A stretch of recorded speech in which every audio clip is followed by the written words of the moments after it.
Oy, magilog yan sa pamana. Ito ay nangangailangan ng patnubay at gabay ng magulang para sa mga batang manunood. Tiya. Ang kwentong aming ipamamalas ay pinamagat ang tunay na pamana. Ito ay tungkol sa mga magkakapatid na pinaghiwa-hiwalay ng matagal na panahon. Si Rosie ang panganay, sunod si Luz, Isa at Mera. Ang bunso ay si Nestor. Silang lahat ay nasa iba-iba ng lugar at doon na nagkapamilya. Ang natira lang ay ang panganay na si Rosie. Siya ang kasama ng ina sa pagpapalaganap ng salita ng Diyos. Inay, dito Siya kami ang naiwan para mag-alaga sa kanila. namin. Itong mga katapatid ko lahat, nandito kami, nabibisita sa'yo. Namimiss ka namin, Inay. Matagal na panahon na ikaw nawawala sa amin. Ito mga kapatid ko. Dala ko dito ngayon, kasama kami. At sila ay pagkatapos ng kanilang pagdalaw ay umuwi na sila para pag-usa-usapan kung paano paghahatian ang mana.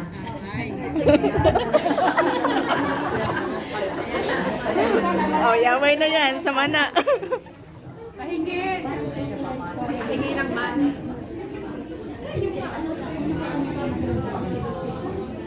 Salamat. Ito yung kape. Ito pasaway si Dos. Masaya magkasama tayo. Sige. Oh, mga kapatid, ano na? Nailibing na si inay. Paano ngayon ang hatian ng mana? Hatiin.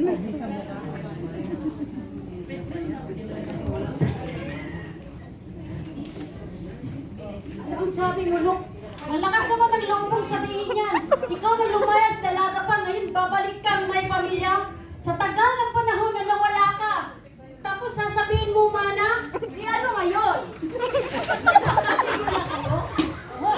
Ako, Ako ang nakapagpuntahan ng mana dahil ako ang nagsakripisyo para mag-aral kayo. Sino kaya ang ano? Mga kapatid, huwag na kayo mag-away-away. Kalmado yan, kalmado. Magpasensyahan kayo. Kagaya ng magkatawad Iyan ang kayo, kalmado, manatid kayo sa isa't isa. kapatid. Kagaya ng patawad sa inyo ng Panginoon. Kaya patawarin nyo na ang inay. Ang Panginoon, pinapatawad kayo. Kagaya ng pagmamahalan at bububuklod ay nag-isa sa ganap ng pag-isa nating lahat. Ay nako, Ate Rusi, yan ka na naman. Parang si inay, laging dasal lang dasal. Di ano ngayon? Yung si inay na ano ba sa sakit niya? oo nga, nagkasakit na kitay. Kung saan nakinig kayo, ipahaplos yung Revolto Santo noon. Kung nakinig lang kayo, gumaling sana siya. Alam mo, mali ang magsamba sa bato at sa Diyos-Diyosan. Matigas kasi ang ulo ng inay. Sabi niya, may buhay na wala kang gamit. Di naman naligtas si inay. Nag-away-away ang mga magkakapatid.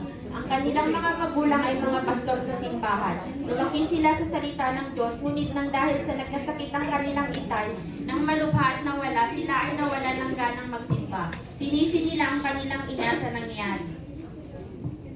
Hoy, mga kapatid, tama na yan. Pag-usapan na lang natin ang hatian sa mana. Para sa ganon, magkanya-kanya na tayo ng buhay. Ay, hindi pwede. Mas marami sa aking mamanahin. Sila ang gamit ng kanilang inay. Ay, dikit palupig ni si ano ba, Madam Los.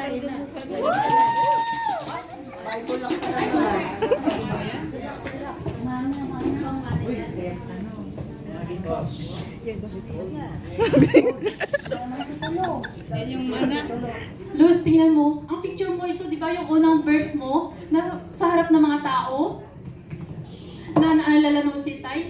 Sabi mo, sumunod ka sa yapak ng inay. Ay, oo nga ate, naalala ko yung yung John 3:16. For God so loved the world that He gave His only Son, as whoever believes in Him will not perish and have everlasting life. Ay, tingnan mo, itong picture mo, di ba ito yung hawak mo? Yung kasama mo yung inay na nagbabasa, kumakanta? Oo nga, favorite ko yung kanta na yan. pag may problema ako, at nagpupuri ako sa Panginoon at ito'y gumagaan ang aking pakiramdam. Come live in me all my life. Take over. Come pretend me. I will rise when I guess way.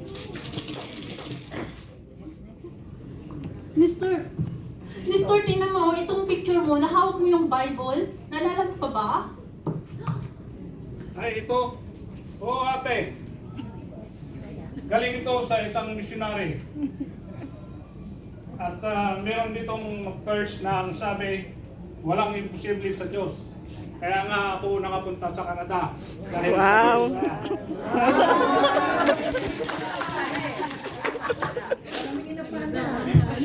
Ang mga yayamanin pala to.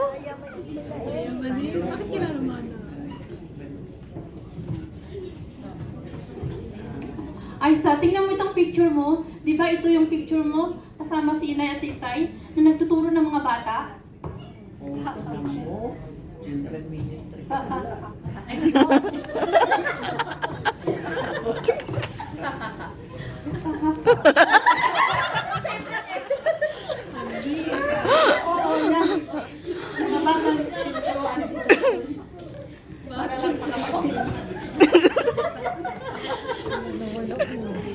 Yan, di ba? Masaya ang buhay na may Diyos. Pag alam mo, ang Diyos ang nagligtas sa ating kasalanan. Kaya, patawarin niyo na ang inay. Kaya ang Diyos lang nakapalam sa ating buhay. At magmahalan tayo. Sa halip na tayo ay magkakaisa. Kaya, ang pagmahalan at pag-ibig ay nabubuklod sa ating pagkakaisa. Oo nga, naisip ko ang laging bili ng itay na ipagpalaganap natin ang magandang balita. Nawa hindi pa huli ang lahat. Oo nga, gaya ng salita ng Diyos sa Isaiah 40 verse 8, kung damoy malalanta at kumukupas ang mga bulaklak, ngunit ang salita ng Diyos ay manatili magpakailanman.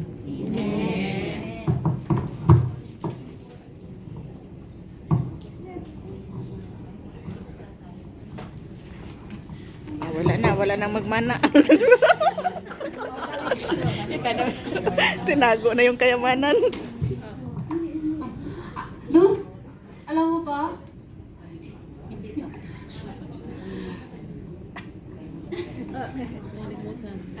Alala mo ba yung picture na to, yung magkasama kayo dito? Alam mo yung isang dyan, naging isang pastor na rin, nag-inspire sa'yo yan. Kaya magtuturo ka ba ulit? Turo ka na, Los. Oo, napag-isipan ko na magturo ulit ng mga bata at dadalhin ko na rin dito ang mga anak ko para may kasama ako at para din sa mga bata na di mawalay ng landas. Wow, talaga ate. Yes. Maganda yan. Hayaan mo at magpapadala ako ng pera. Kaya I suggest na ipagpatuloy natin yung bili ng inay at itay. Magpapatayo tayo ng paralan para sa mga batang gustong matuto sa salita ng Diyos. Mayaman talaga, mayaman. Kaya tatawagin natin si Pastor, magpasalamat tayo para lahat ng mga mana natin ipaalala sa Donate pala yung kayamanan nila sa church. binigay ng mga magulang natin, yung mapatayo natin ng simbahan at church at saka yung mga bata ay meron tayong magtuturo sa mga bata. Oo ate, magtulungan tayo. Dahil ito lang ang pamana ng ating mga magulang, ang salita ng Diyos. Tunay na pamana, salita ng Diyos.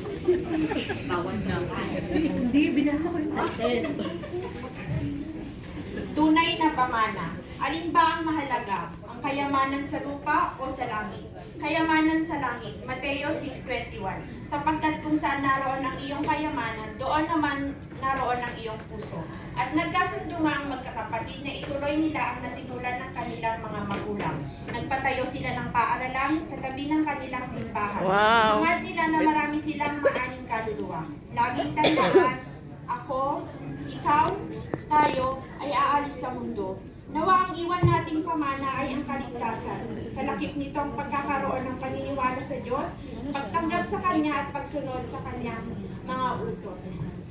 Gusto lang po namin magpasalamat sa aming facilitator na si Sis Girlie, wala man po siya dito. At gagamitin na rin namin yung time na ito na magpasalamat sa mga taong nag-invite po sa amin dito sa church. Kasi kung wala kayo, wala kami dito. At salamat kasi yung pag-share nyo sa amin ng Word of God, yun yung naging paraan para magkaroon kami ng wealth sa langit. Kaya itong flowers na ito ay para po sa inyo. Tapos na